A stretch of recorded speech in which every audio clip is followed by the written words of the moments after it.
தேவனே நான் ஓமதண்டையில் இன்னும் நெருங்கி சேர்வதே என் ஆவல் பூமியில். யோவான் 2:9.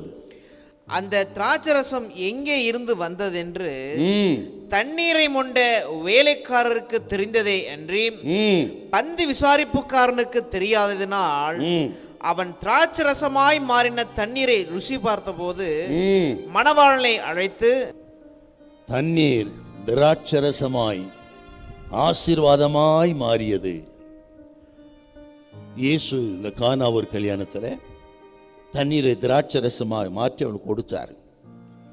அந்த கானாவூர் கல்யாணத்தில் எத்தனையோ பேர் எத்தனையோ வெகுமதிகளை கொடுத்திருக்கலாம்.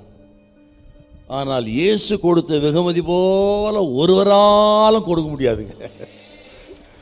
600 லிட்டர் பெஸ்ட் வைன், மிகச்சிறந்த திராட்சரச அந்த நேரத்தில் கொடுத்து எல்லாரும் திருப்தியா சாப்பிட செய்தார்னா இந்த அற்புதத்தை யார் செய்ய முடியும்? தொழில் அதிபர் செய்ய முடியுமா? எங்க போய் வாங்குறது? அந்த நேரத்தில் 600 லிட்டர் சொல்லுங்க பார்ப்போம். ஒரு பெரிய தத்துவமானி செய்ய முடியுமா? யாருங்க செய்ய முடியும்? ஆண்டவர் இயேசு அழைக்கப்பட்டதினாலே, அந்த விவாகத்துல மையமா இயேசு இருந்ததினாலே ஒரு கிஃப்டா கொடுத்தாருங்க. மணமக்களுக்கு ஆண்டவர் கொடுத்த கிஃப்ட் 600 லிட்டர் திராட்சை ரசம். இயேசு நம்ம வீட்டுக்கு வந்துட்டா, நம்ம உள்ளத்துல வந்துட்டா, அவர் கொடுக்கிற கிஃப்ட் எல்லாம் ஆச்சரியம்.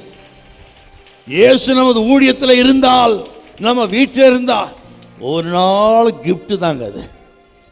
ஆகவே ஆண்டவரை அழைக்கணும், ஜெபிக்கணும்னு அர்த்தங்க. மரியாள் வந்து சொல்றாங்க திராட்சை ரசம் இல்லை. ஆண்டவர் சொன்னா உனக்கும் எனக்கும் என்ன ஸ்திரியே, இப்படி சொல்லிட்டாருன்னு அந்த அம்மா அமைதியா போகல. நமக்கு ஏன் வம்புன்னு போகல. அங்க இருந்து வேலைக்கால பாசு, அவர் உங்களுக்கு என்ன சொல்கிறார் அப்படி செய்யுங்கள். என்ன அர்த்தம்? இவரிடத்தில் நம்ம பிரச்சனை கொண்டு வந்து விட்டு விட்டோம். ஆண்டவர் இடத்துல ஒரு பிரச்சனை வந்து விட்டால் அவர் சும்மா அனுப்ப மாட்டாரு, எதையாகிலும் செய்வார் என்கிற விசுவாசம்.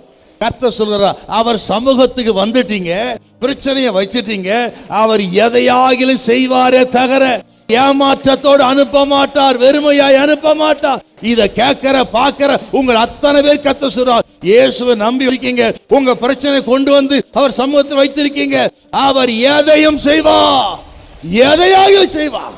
கர்த்தர் சொல்லுகிறார், நீ காற்றையும் காண மாட்டாய், மழையும் காண மாட்டாய், உன் பள்ளத்தாக்கு தண்ணீரால் நிரம்பும்.